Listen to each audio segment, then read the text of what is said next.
for the Knickerbockers. Tim Hardaway Jr. with 17 to lead the Knicks. However, Brandon Knight 17 as well for the Bucks.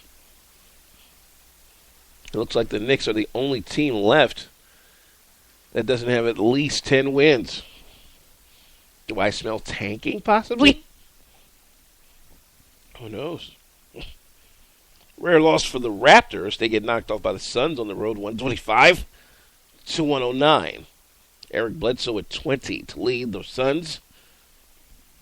That spoiled a 2010 effort from Jonas Valanciunas. 21 points, 10 rebounds to be exact. And a late bucket by Kobe Bryant caps off a nice victory for the LA Lakers. Their 11th of the year topples the Pacers 88 to 87. Swaggy P, Nick Young, dropping in 22 to help all scores.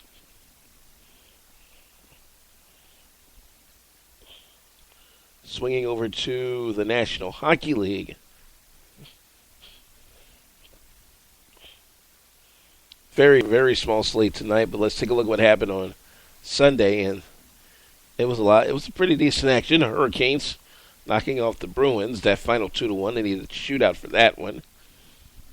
Capitals over the Panthers, 4-3. They finally earned their 20th win of the year. Lightning double up the Senators, 4-2. Steven Stamkos chipping in his league best 21st goal of the year. We have a Jarome Iginla sighting from yesterday. Unfortunately, not enough, as the Columbus Blue Jackets topple the Colorado Avalanche 4-3 for Iginla. That is his 10th goal of the year. Overtime needed for the Blackhawks to overcome the Stars, 5-4 the final. We understand most of the front line of the Blackhawks will be heading to the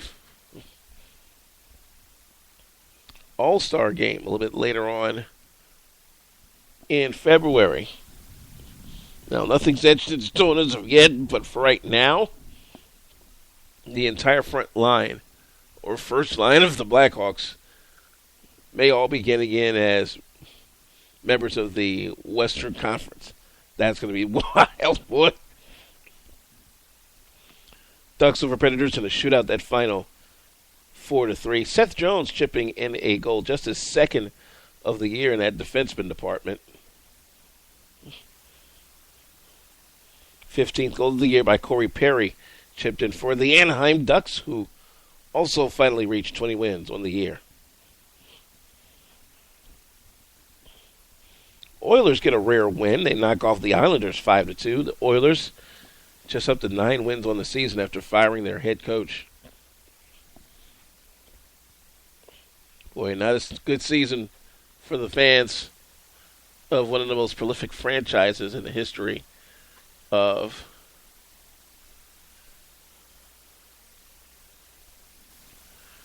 the NHL.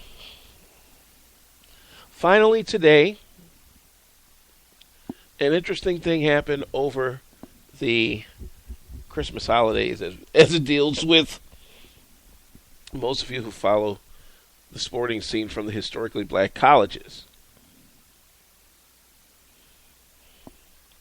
There is apparently a deal on the table for members of the Mid-Eastern Athletic Conference to disassociate themselves from the FCS playoffs and take on the SWAC in a bowl game.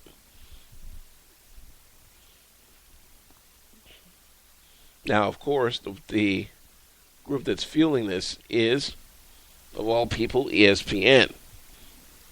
We understand they have the rights to literally every bowl game out there, as well as being a part owner of each said bowl.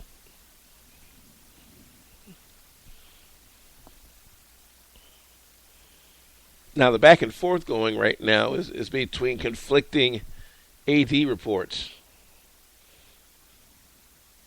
South Carolina State's AD says it's not a done deal. Morgan State's AD says, yes, it is. And there's also an opportunity for the Division II schools to also be a part of this. Here is where I'm a little leery in regards to this situation.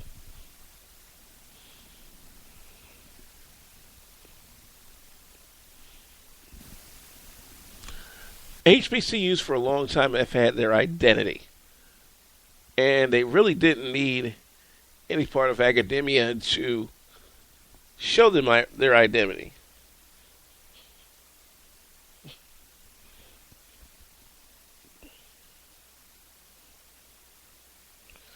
What this pending deal may do now may shatter that wall, that true identity of HBCU sports forever.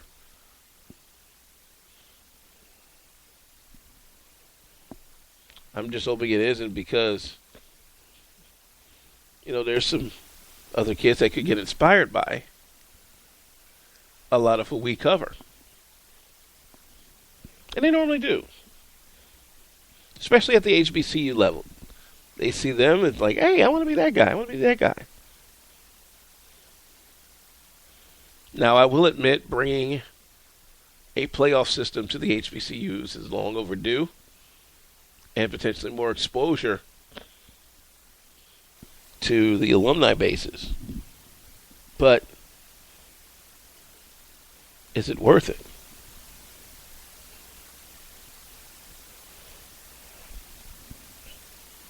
Who knows? One thing is definitely for sure, that whenever and wherever this thing does indeed come to fruition, I can guarantee you everybody's going to want to have their hand deep in the cookie jar. And I do mean deep.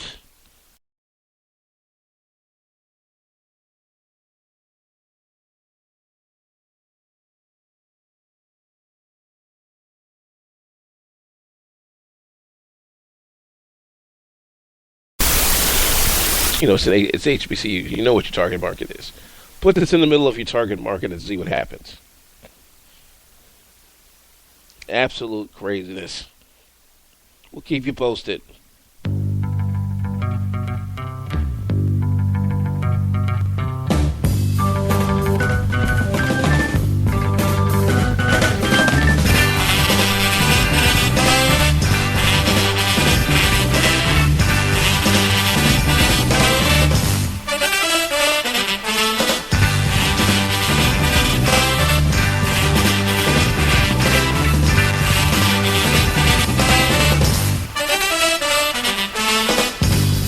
Well, that's going to do it for this edition of the Afternoon Locker Room. Thanks for coming along.